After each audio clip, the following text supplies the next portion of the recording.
Bonjour, vous êtes bien chez Inconsciente, le podcast qui parle d'hypnose humaniste, ericksonienne, de PNL et de développement personnel. Je m'appelle Pascaline Nogrette, hypnothérapeute à Bordeaux.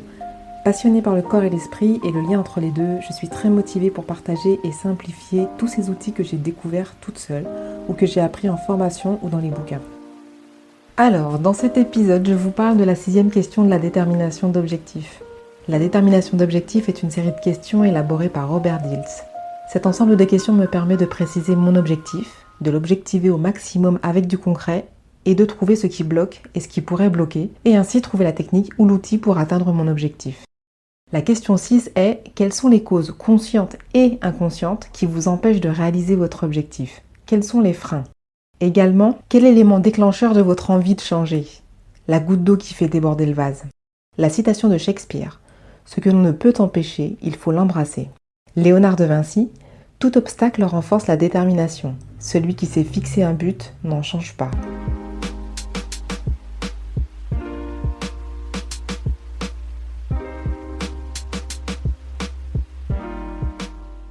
Alors cette question des causes qui vous empêchent de changer est intéressante, car elle nous amène des éléments essentiels, sans lesquels on peut faire toutes les techniques d'hypnose que l'on veut, rien ne bougera. Ce n'est pas comme la question 4 de l'écologie, où on se projette dans la situation résolue et on cherche le bénéfice secondaire à garder son comportement ou son syndrome.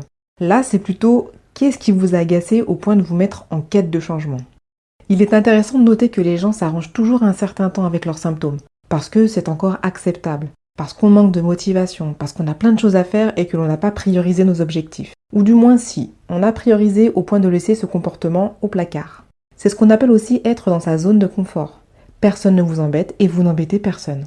Jusqu'à ce qu'un événement extérieur surgisse. Je lisais dans un livre sur les solutions clés pour la rémission cancéreuse que beaucoup de gens prennent des médicaments pendant des années pour dormir, pour maigrir, pour diminuer leur tension et pourtant ne pensent pas à supprimer les écrans, à lire avant de dormir, à pratiquer une activité physique, à se détendre avec une routine, quelle qu'elle soit. C'est un peu pareil avec mes patients. Beaucoup ont suivi des psychothérapies au long cours pendant 2 ans, 5 ans, 10 ans. Et un beau jour, c'est-à-dire devant moi face à cette question numéro 5, ils se rendent compte que rien n'a changé malgré les médicaments et les thérapies. Au mieux, certains ont accepté leur sort.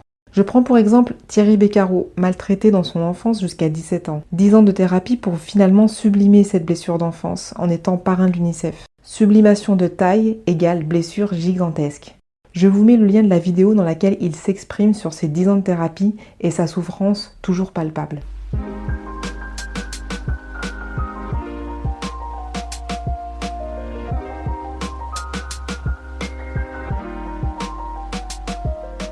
Donc vous l'aurez compris, cette question nous permet de savoir pourquoi on traîne gentiment comme ça, pour pouvoir prendre cette cause en compte et puis la dégager. Le déclencheur est intéressant, le qu'est-ce qui s'est passé pour que vous preniez cet objectif de changement à bras le corps. Une vexation, une jalousie, une humiliation, une prise de conscience, un ras-le-bol? Voyons avec les exemples d'objectifs qui nous suivent depuis le début de cette série sur la détermination d'objectifs. Quand mes cheveux poussent de 3 cm par mois.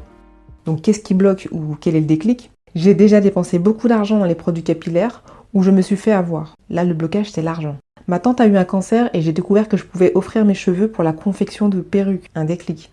Ma copine a réussi à faire pousser ses cheveux aussi vite en se faisant des suggestions, alors je veux faire comme elle.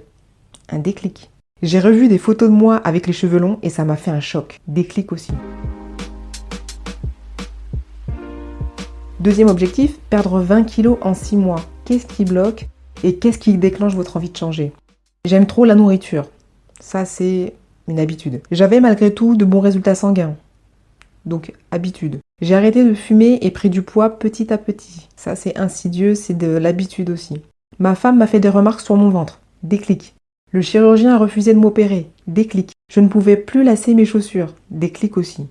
Hashtag pour quelqu'un que je connais bien, je ne peux plus voir ma foufounette. Troisième objectif, être sereine chez ma belle-mère le dimanche. Qu'est-ce qui bloque? Qu'est-ce qui déclenche l'envie de changer? On a toujours fait comme ça, donc ça peut continuer ainsi. On est sur l'habitude. Il y a eu un énième conflit avec mon compagnon. Déclic. Le décès de mon grand-père qui me forçait à rester à table après que tout le monde soit parti jouer. Déclic. Mes copines ont aussi des soucis avec leur belle-mère, je me suis dit que c'était normal. Banalisation, croyance. Je déteste la méditation et la relaxation et je pensais que c'était les seuls moyens de m'apaiser. C'est un blocage, ce sont des croyances.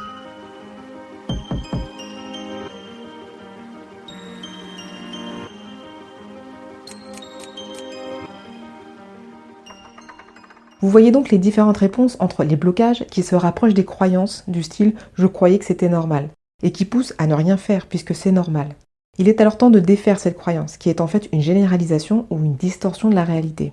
L'habitude, la routine, le non prioritaire est aussi l'ami de l'inconscient. Il adore la routine et ne va absolument rien faire pour vous faire changer. Les déclics nous disent à partir de quand la motivation est née pour changer le cours des choses. C'est ici que se développe l'adversité, la résilience grâce à la prise de conscience.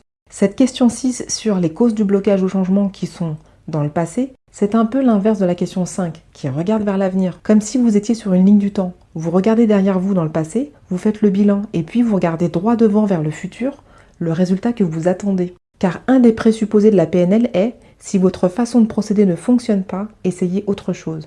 Il faut bien faire le bilan de nos échecs, de nos réussites aussi, afin de s'attaquer aux problèmes différemment. Par exemple, l'objectif « je veux arrêter de fumer ». J'ai déjà arrêté de fumer plusieurs fois grâce à des patchs, ensuite avec l'acupuncture, ensuite avec une cigarette électronique. Les échecs montrent que vous avez essayé plusieurs moyens. À chaque fois, il y a réussite, car vous avez arrêté de fumer, mais pas aussi durablement que vous le souhaitiez. L'ensemble de la DO va nous permettre de ne pas faire la même chose et de proposer autre chose. Ce principe est aussi bon pour la vie de tous les jours, pour les séances d'hypnose, pour vos objectifs personnels divers. Si un moyen ne fonctionne pas, changez-le.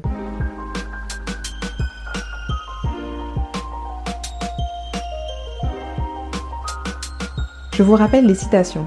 La citation de Shakespeare. Ce que l'on ne peut empêcher, il faut l'embrasser. Léonard de Vinci. Tout obstacle renforce la détermination. Celui qui s'est fixé un but n'en change pas. Et je rajoute donc, faites quelque chose et, si ça ne réussit pas, essayez autre chose. Franklin Delano Roosevelt. Retrouvez Inconsciente pour l'épisode suivant. En attendant, vous pouvez aller du côté de YouTube sur la chaîne Pascaline Hypnose Bordeaux, sur Facebook Pascaline Hypnose tout attaché. Et sur le site ou le blog, vous trouverez les liens pas loin ou via Facebook. Si vous aimez, partagez, commentez, likez et abonnez-vous. À bientôt.